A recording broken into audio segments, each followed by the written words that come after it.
মুসলমান নামে যত মুসলমান আমরা চোখে দেখি আর মুসলমান বলে দাবি করি, আসলে মুসলমান যেমন হওয়া উচিত আমরা তেমন হতে পারি নাই। যদি পারতাম তাহলে কুফর আর বিদআত, শিরক আর চুরি আর ডাকাতি, জেনা, ব্যভিচার এই আবর্জনাগুলি মুসলমান দেশে থাকার কথা ছিল না।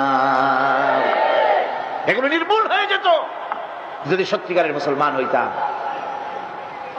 ওই যে ইন্দোনেশিয়া মুসলমানদের, পৃথিবীর মুসলমানদের সংখ্যাগরিষ্ঠতার দিক থেকে 1 নম্বর হলো ইন্দোনেশিয়া, 2 নম্বরে আমরা। সেখানে কি এমনি মুসলমান আগের থেকে ছিল না?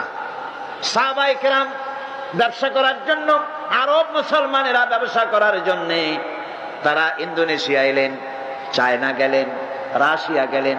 এইসব মুসলমানদের ওঠা বসা, চলাফেরা, ব্যবহার, লেনদেন দেখে দেখে এই মানুষগুলি তাদের শুধু চেহারা দেখে, তাদের আলাপ দেখে, তাদের ওঠা বসা দেখে, তাদের লেনদেন দেখে, তাদের ব্যবহার দেখে, তাদের আমানতদারি দিয়ানাতদারি দেখে আর কোরআন পড়া লাগে নাই, শুধুমাত্র মুসলমান দেখে তারা বলেছে লা ইলাহা ইল্লাল্লাহু মুহাম্মাদুর রাসূলুল্লাহ।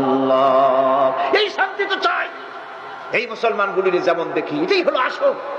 তারা ইসলাম কবুল করেছে। আজ আমার দেখে তো কেউ মুসলমান হইতে চায় না।